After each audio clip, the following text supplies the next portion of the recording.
बोला. नगरपंचायतीच्या निवडणुकीच्या वेळेला जे आहे ते तुम्ही भाजप बरोबर बिलकुल नाराजी व्यक्त केली होती चंद्रकांत दादांच्या समोर. मात्र त्यानंतर आज जेव्हा स्वीकृत सदस्याचे निवडी झाल्या त्यामध्ये आरपीआयला कुठेही स्थान दिसत नाही, काय सांगाल? नगरपंचायतचे निवडणूक सुरू झाले आणि त्यावेळेला आम्ही शिवसेनेच्या भाजपनं विचार नसल्यामुळं शिवसेनेला 2 सीटा मागितल्या, परंतु शिवसेनेने पण 1 सीटही दिली नाही आणि त्यांच्यावर बी आम्ही नाराज होतो. परंतु आता जायचं कुठं म्हणून शिवसेनेसंग काम करायला लागलो. मध्यंतरी काळामध्ये प्रचार 1-2-4 दिवस असताना दादांचे शिडीवरचा फोन आला आणि स्वतः दादा म्हणले की आपल्याला भाजपचं काम करायचे, मला तुम्ही स्टेजवर पाहिजे, तुमचं काय असं नाराजी ते मी इथनं पुढं तुमचे नाराजी होऊ देणार नाही, तर मला योग्य ते सन्मान मिळाला जाईल.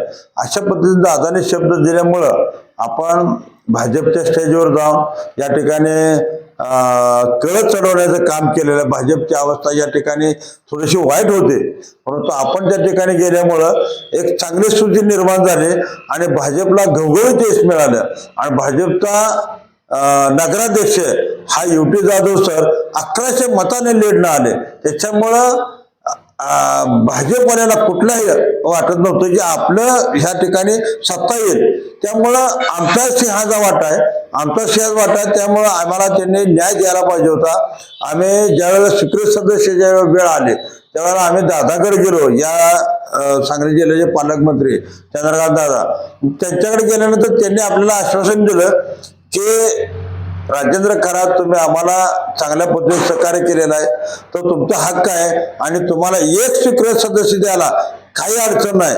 आम्ही या ठिकाणी आमदार गोपीचंद पडळकर साहेबांना एक निवेदन दिलं की आम्हाला 1 स्वीकृत सदस्य घ्या. त्यांनी म्हणले तो अधिकार बापूसाहेबांना आहे. मग बापूसाहेबांकडे आम्ही गेलो तर बापूसाहेब म्हणले आम्ही वरिष्ठांना सांगतो, वरिष्ठांना सांगून कळवतोय पक्ष कार्यालयाला की बाबा तुमच्या बाबतीत विचार करा. बापूसाहेब म्हणलं बापूसाहेब आम्ही विजयासाठी खालीचा वाटा उचललेला आहे आणि एक चांगलं काम आम्ही आरपीआयने केलेलं आहे, त्याच्यामुळे तुम्ही आम्हाला एक स्वीकृत सदस्य पहिल्यांदा द्यावं अशी विनंती म्हणली. आम्ही वरती कळवतो म्हणल्यानंतर आम्ही लगेच त्याच दिवशी चंद्रकांत दादाकडे गेलो आणि दादांची भेट झाली संध्याकाळी 6 वाजता झाली.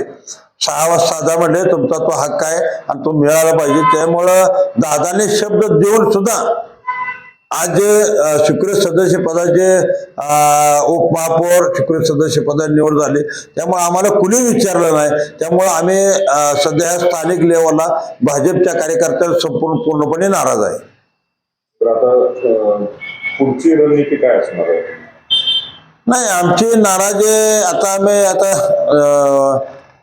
परवा दिवशी आमचे राज्याचे अध्यक्ष राजाभाऊ सरवदे, रेपण पावटा मीडियाचे राज्याचे अध्यक्ष आणि पश्चिम महाराष्ट्राचे अध्यक्ष अशोकबाप्पा गायकवाड यांना बोलवून आणि या ठिकाणचे आपले गोपीचंद पडळकर साहेब आमदार या ठिकाणी आम्ही 18 तारखेला बोलवतोय आणि 18 तारखेला बोलवून त्यांच्या पुढे आमचा विषय मांडतोय. कारण आम्ही नगरपालिका अगदी जीव ओतून 4 दिवस इतकं प्रामाणिक भाजपचं काम करून सुद्धा आम्हाला जर न्याय मिळत नसेल, 1 स्वीकृत सदस्य जर आम्हाला मिळत नसेल तर हा आमच्यावर झालेला अन्याय आहे आणि तो अन्याय आम्ही दूर करण्यासाठी त्यांच्यावर म्हणणं मांडतो. समाजाने तुमचे जे पार्टीचे लोक आहेत त्यांचं काय मत आहे? नाही, समाज आता आम्ही समाजाला सांगितलं होतं बाबा ह्यांनी दिलं नाही आपल्याला की भाजप आपल्याला 100% स्वीकृत सदस्य करणार असं मी सगळ्याच समाजाला सांगितलं होतं आणि आज समाज सुद्धा नाराज झाला. समाज सुद्धा मला प्रश्न विचारतो की काय झालं तुमच्या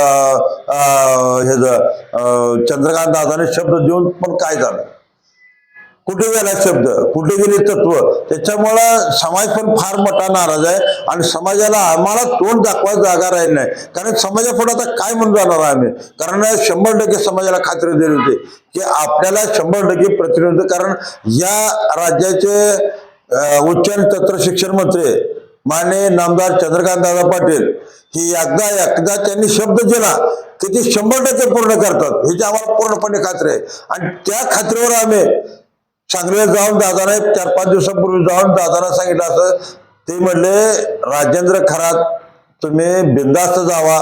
मी आता इलेक्शन मध्ये आहे, गाडीत बसलो की अमरशे देशमुखला फोन करून तुमचं स्वीकृत सदस्य 100% फायनल करतो. त्याच्यामुळे आम्ही बिनधास्त राहिलो. इथं आमचा अर्ज सुद्धा आम्ही पूर्णपणे भरलेला आहे कलेक्टरला द्यायसाठी. त्याचा ते गटनेता त्याने निवडलं नाही आणि त्यामुळं बापसाहेबाला आम्ही बापसाहेब म्हणले आमचीच परिस्थिती वाईट आहे, आम्हालाच कोण विचारलं नाही. आमचे एवढे सगळे येऊन सुद्धा आमची परिस्थिती वाईट असल्यामुळे तुमच्या अर्जाचा विचार केला झाला नाही. आणि आज तर असं चित्र बघते की आम्हाला साधं तिथं विचारणा झाली नाही आणि त्यांचे स्वीकृत सदस्य निवड झाले, उपमहापौर निवड झालेले आहे. त्यामुळं आम्ही भाजपच्या स्थानिकच्या कार्यकर्त्यावर पूर्णपणे नाराज आहे.